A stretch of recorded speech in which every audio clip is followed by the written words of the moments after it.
se editó la primera edición del tomo 1. Desde entonces se han editado más de 390.000 ejemplares, entre los que se encuentran los tomos 1, 2, 3, 4, 5, 6 y 7. Una edición especial para niños y adolescentes, una luz de esperanza, libro dedicado a personas que sufren, una edición dorada para celebrar los 10 años de la primera edición. Además se ha editado el tomo 1, traducido al portugués, libros que se han enviado a Brasil y Angola.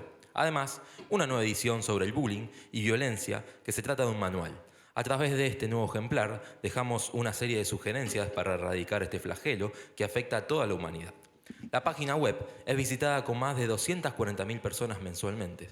Las lecturas superan las 600.000 reflexiones y el Facebook cuenta ya con más de 390.000 seguidores. También se han editado más de 1.700.000 minilibros de 32 páginas que contienen un extracto de los 5 tomos para regalar en colegios, hospitales y cárceles. En el año 2007, en la ciudad de Rosario, el periódico La Capital publicó los bestsellers Reconocimiento a las Reflexiones para el Alma como el libro más vendido. Con fecha 19 de agosto del año 2009, el Consejo Municipal de Rosario declaró a Reflexiones para el Alma de interés municipal. Con fecha 28 de agosto de 2012, la Cámara de Senadores de la provincia de Santa Fe declaró Reflexiones para el Alma de interés legislativo. Con fecha del 12 de septiembre de 2012, por pedido de la Cámara de Senadores, el gobernador Dr. Antonio Bonfatti declaró las Reflexiones para el Alma de interés. En noviembre de 2017, la municipalidad de Guaymallén y Las Heras, de la provincia de Mendoza, ha declarado de interés cultural y municipal a Reflexiones para el Alma. Con ustedes, José Luis Prieto. Muchas gracias.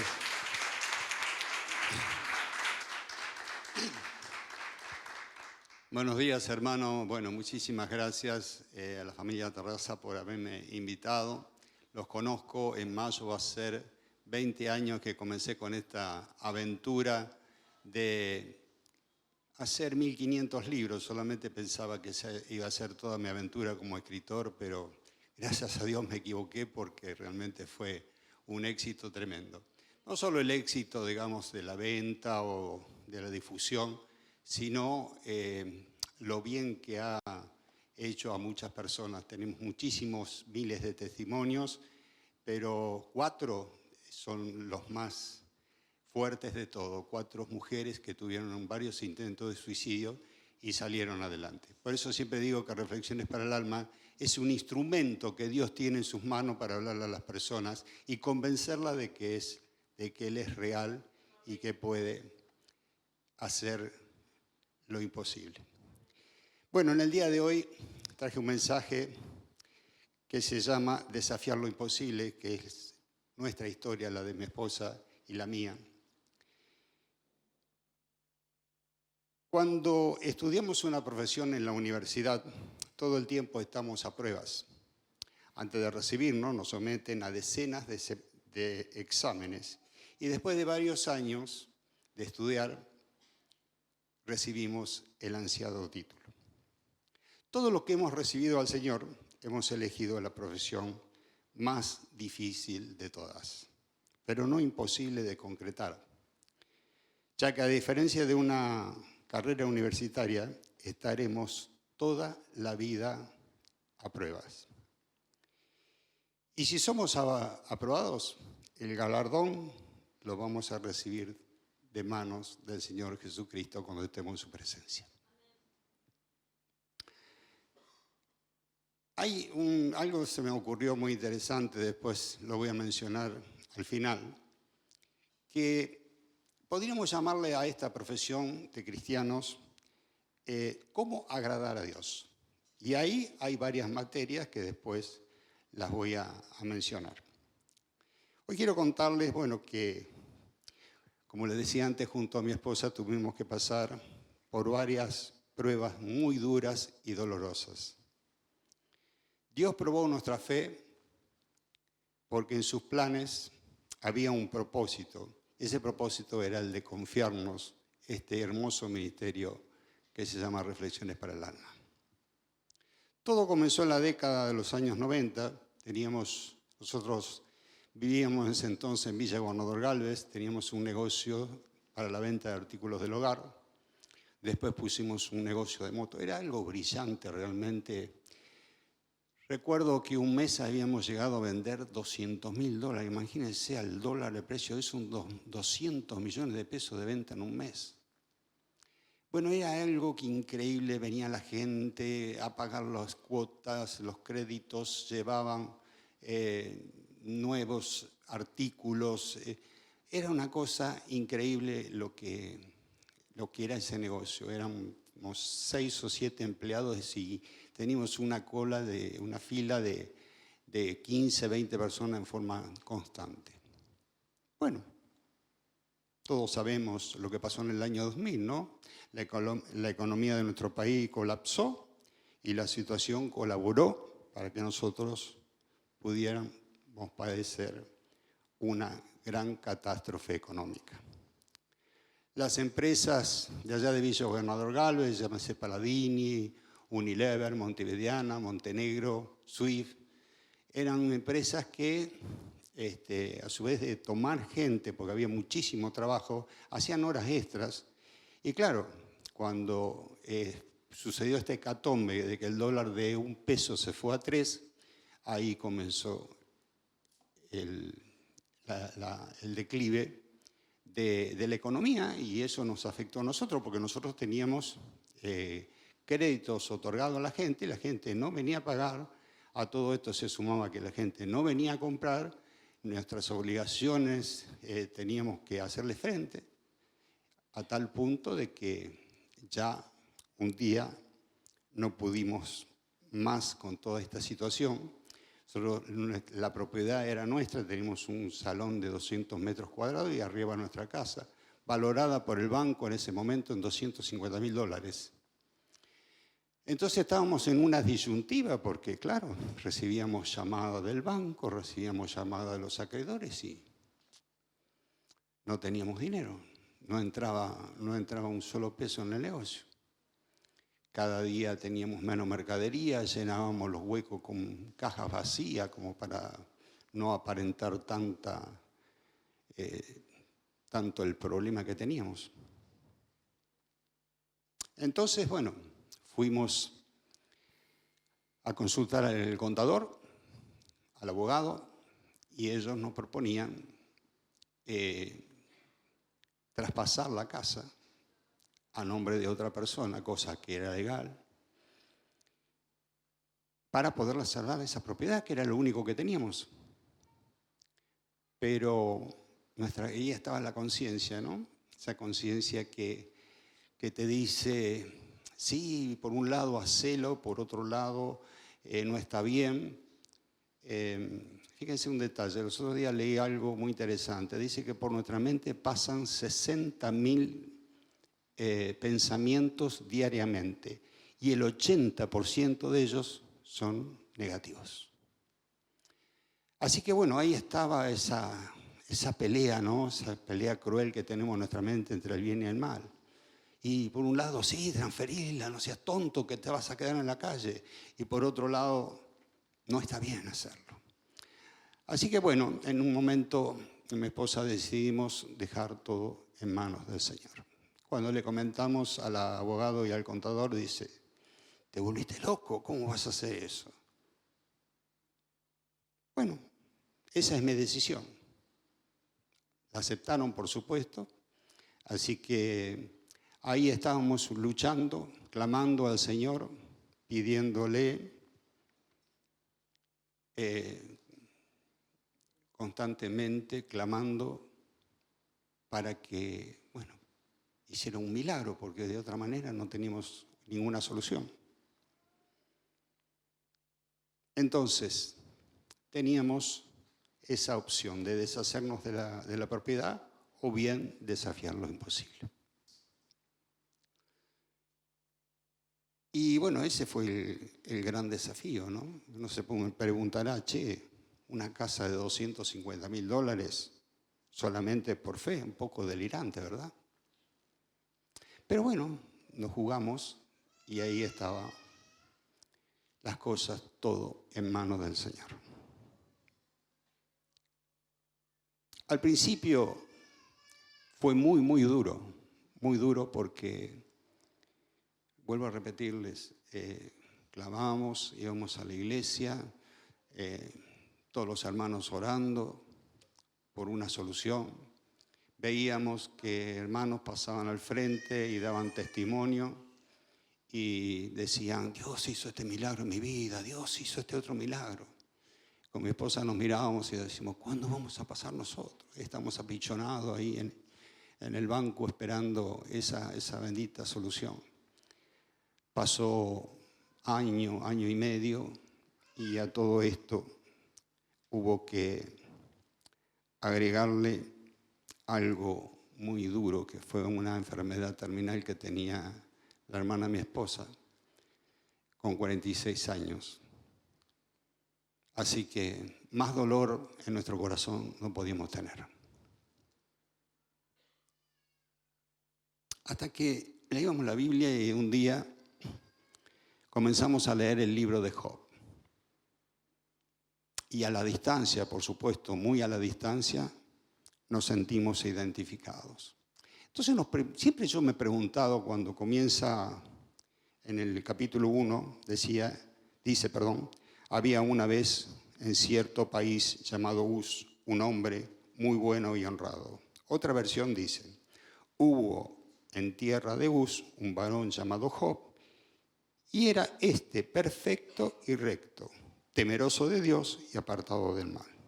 Después, en el versículo 5 dice: después de cada fiesta, Job llamaba a sus hijos, celebraba una ceremonia para pedirle a Dios que les perdonara cualquier pecado que pudieran haber cometido.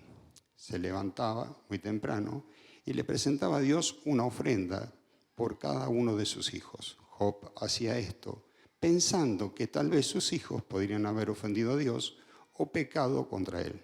Para Job, esto era una costumbre de todos los días. Y bueno, nos preguntamos, si era perfecto, bueno y apartado del mal, ¿dónde estuvo el error de Job para que padeciera tan cruel prueba? Y la respuesta la encontramos en el capítulo 3, versículos 25 y 26. Dice: ya he perdido la paz, mis peores temores se han hecho realidad. ¿Cuáles eran esos temores, como los nuestros? Era que nuestra vida era por vista y no por fe. Job, ¿por qué hacía todo esto? Porque tenía temor de Dios, de que le tocara las cosas. Y nosotros hacíamos lo mismo. Teníamos empleados, le pagábamos aguinaldo doble, pagamos todos los impuestos como tenía que ser, ofrendábamos en la iglesia como Dios manda. Y nos pasó todo lo que nos pasó. ¿Por qué pasa esto? Es decir, uno vive por vista. ¿De qué manera? Abrimos el negocio a las 8, 8:30, 9 de la mañana, no recuerdo. Y claro, pasaba una hora y no venía nadie, y ya uno tenía un run en el estómago, ya sentía ahí, ¿qué es lo que está pasando? Que no viene nadie. De pronto parecía que todos estaban en la esquina juntos, esperando, y se venía así una bandada de gente a comprar, a pagar. Pero estábamos así, siempre pendientes, no por fe, sino por vista, o sea, estar siempre pendiente de que viniera gente al negocio. Y si no entraba nadie, nos entraba angustia. Bueno, íbamos del pastor nuestro, de hermanos, le contábamos la situación. Y uno, después de contarle media hora, dijo: ¿qué quiere que te diga? Solo Dios sabe lo que va a hacer con tu casa, con tu vida. O sea, tratamos que alguien nos endulzara un poco los oídos diciéndonos algo que realmente nos diera un poco de ánimo para enfrentar toda esta situación. Hasta que un día fuimos a ver un hermano, un consejero, gran amigo, y nos dijo una frase que dice así: esperen con paciencia porque Dios va a hacer algo muy grande en sus vidas. No entendíamos de qué se trataba, pero esas simples palabras fueron, sin darnos cuenta, un bálsamo que nos ayudaron a seguir desafiando lo imposible.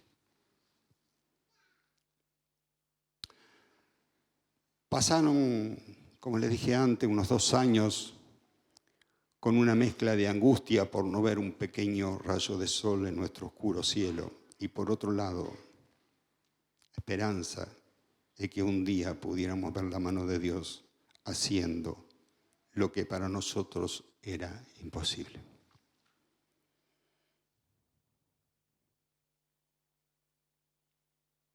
El problema más importante que teníamos, porque, claro, cuando comienzo a tener problemas de que la gente no me venía a pagar los créditos, o sea, teníamos alrededor de $100.000 en la calle que nos debían los clientes en las cuotas. Y entonces, claro, como no podía ir a depositar al banco, me cierran la cuenta.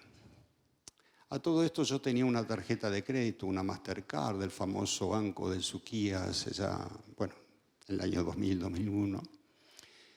Y entonces con esa tarjeta, por un error de tipografía, digamos, o sea, en vez de poner 4.000 pesos o dólares, que era en ese momento, pusieron 40.000. Entonces íbamos al Carrefour o negocios así, a comprar en 12 cuotas una heladera, una cocina, un televisor. Lo traíamos, le poníamos un poquito de ganancia, a su vez la financiábamos. Pero también la gente no venía a pagar.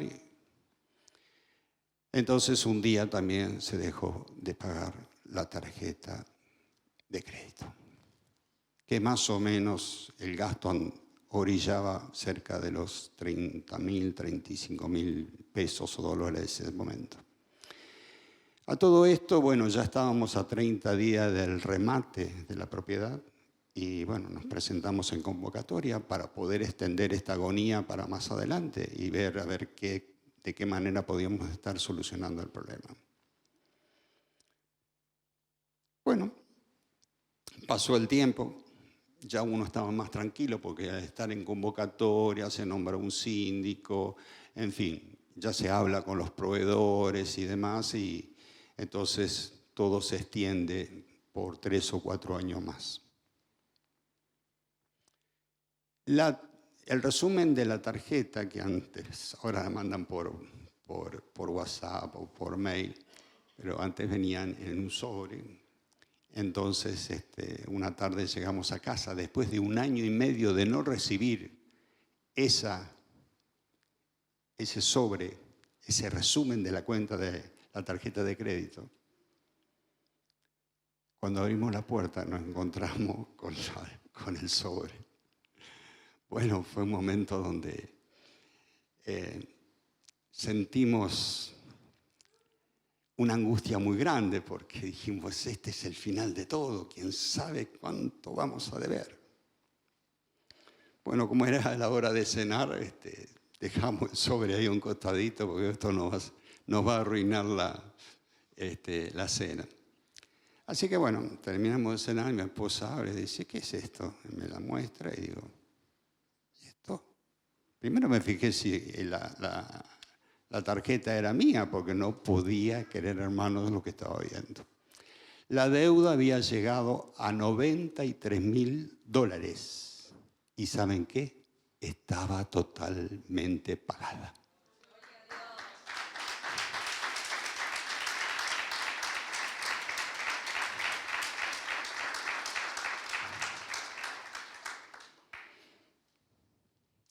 Después de ver esto, comprendimos que los milagros se hacen realidad cuando uno tiene el valor de desprenderse de todas las cosas materiales y dejarlo todo, absolutamente todo, en las mejores manos, en las manos de Dios. Quiero hacer un ejemplo.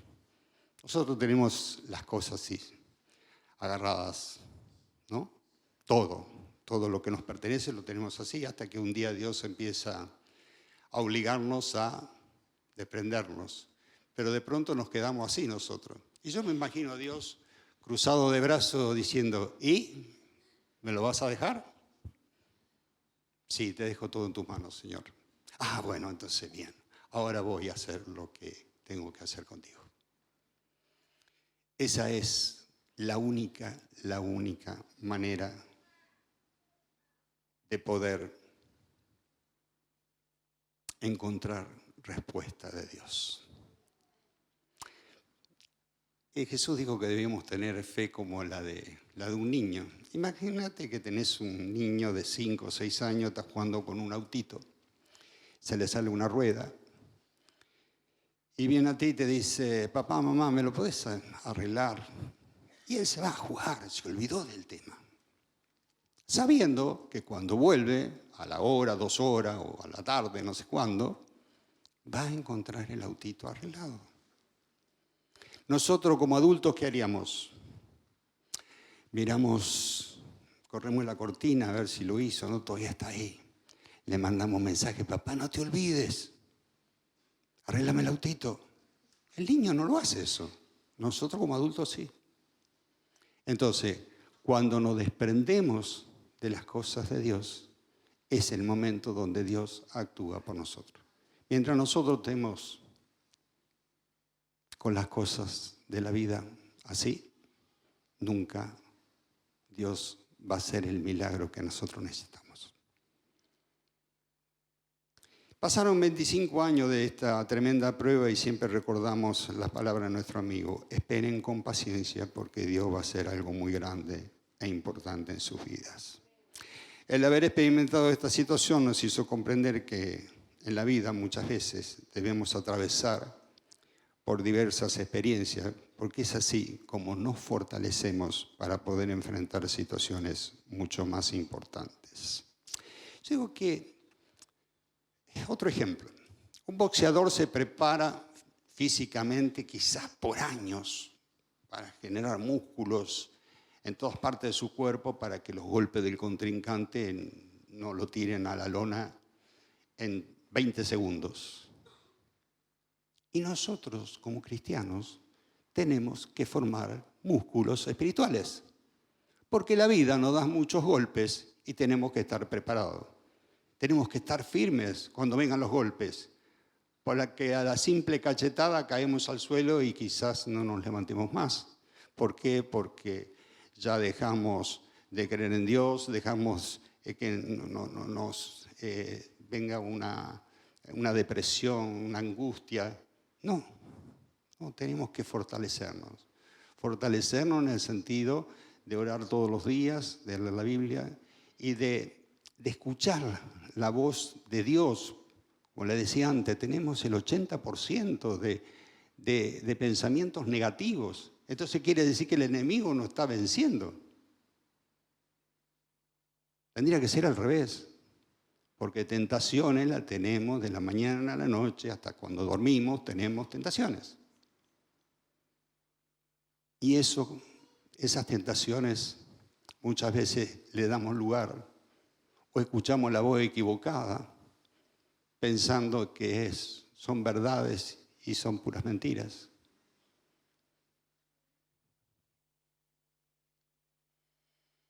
En nuestro caso, este ministerio nos ayudó a compartir con millones de personas mensajes de vidas y además poder ayudar a otras miles a comprender que cuando las situaciones están fuera de nuestro control, la única posibilidad de solucionarlo es con la ayuda de Dios. Ya que su especialidad es que lo imposible se haga realidad. Tome nota de una frasecita de una canción que cantamos hace un rato. Dice, yo viviré por fe, nada es imposible. Esperar con fe y además con paciencia es una frase que quisiéramos erradicar del diccionario de nuestra vida. Por el contrario, debemos guardarla en lo profundo de nuestro corazón, porque un día la vamos a necesitar.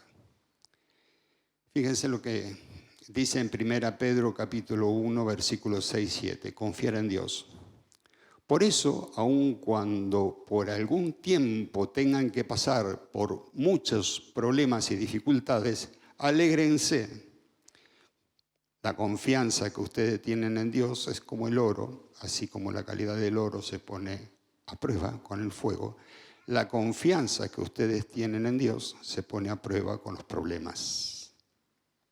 Si ustedes pasan la prueba, su confianza será más valiosa que el oro, pues el oro se puede destruir. Así cuando Jesucristo aparezca, hablará bien de la confianza que ustedes tienen en Dios, porque una confianza que ha pasado por tantas pruebas merece ser alabada. Qué hermoso. Lamentaciones 3, versículos 24 al 26. Y acá viene lo que decíamos recién. Por eso digo que en Él confío. Dios es todo para mí. Invito a todos a confiar en Dios porque Él es bondadoso. Y acá viene la frase que queremos erradicar de nuestra vida. Dice, es bueno esperar con paciencia que Dios venga a salvarnos.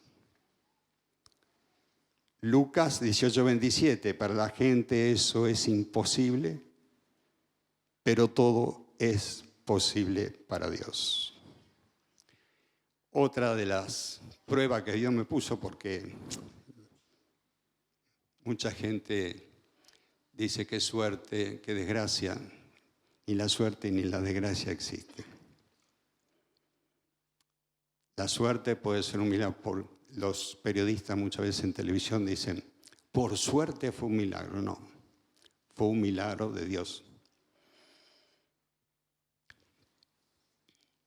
Y considero de que lo que nos pasó con el negocio fue una tremenda prueba, pero tuve una, yo personalmente, que fue la más bravada de todas. Estando en Santa Fe, se me aparece un ladrón con un revólver, a una distancia de metro y medio. Dice, dame la plata. Puse la mano así y le dijo, te reprendo en el nombre de Jesús. Lo único que yo decía, te reprendo en el nombre de Jesús. Él se quedó como estático, como no habló una palabra, me miraba fijo, no sé qué es lo que estaba viendo, qué es lo que le estaba mostrando al Señor. Yo no sentí miedo en ningún momento. Sé que no es Él el que viene a robar, ¿no? Ya lo dijo Jesús, el ladrón, hablando de Satanás, viene a matar, a robar y a destruir. O sea que no es la persona la que viene a robar, sino el que está dentro de la persona que lo está influyendo.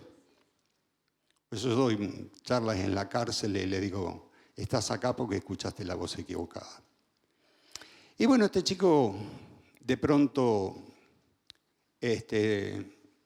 estaba ahí con una bicicleta y guardó el revólver, se dio media vuelta, subió a la bicicleta y todavía lo estoy viendo pedalear por una calle de tierra, parado sobre los pedalines. No sé de qué se asustó. Realmente me gustaría poderlo encontrar y decirle, ¿qué te pasó ese día? Pero bueno, puse toda mi fe, como dirían, al asador. Todo, como decimos, movemos toda la carne al asador. Yo puse toda mi fe. No sabía si iba a salir vivo o muerto. Pero también David, cuando se enfrentó a Goliat, no sabía si iba a salir vivo o muerto. Así que bueno, a todo esto, 5 minutitos más, ¿estamos bien? A todo esto resulta que al usar tanto la tarjeta de crédito, yo acumulaba millas. Yo estaba en Buenos Aires y me llegué hasta la oficina digo, ¿qué me van a dar esto? Si nunca pagué la tarjeta, ¿qué me van a dar? Bueno, fui a la oficina de máster, le digo, mire, tengo esto, a ver, número de documentos. Sí, dice, 2 viajes gratis a Río de Janeiro y 1 a Miami. No teníamos plata ni siquiera para llegar a la terminal de ómnibus. Y le digo, ¿no se puede cambiar por otra cosa? Sí, dice. Bueno, ¿qué podría ser? No sé, las cataratas, el sur, ¿no? Las cataratas, no las conocemos. Bueno, bárbaro. 5 días en las cataratas, en avión, hotel 4 estrellas, excursiones, todo. Esa fue la frutilla del postre realmente. Bueno.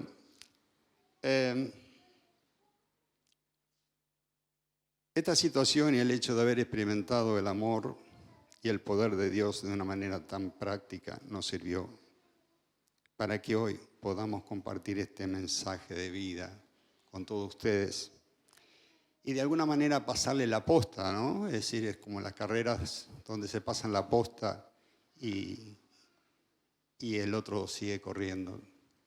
Bueno, pasar la posta de la fe, de que a partir de hoy no tengan temor de nada, porque si Dios permite algo, considérenlo como una prueba.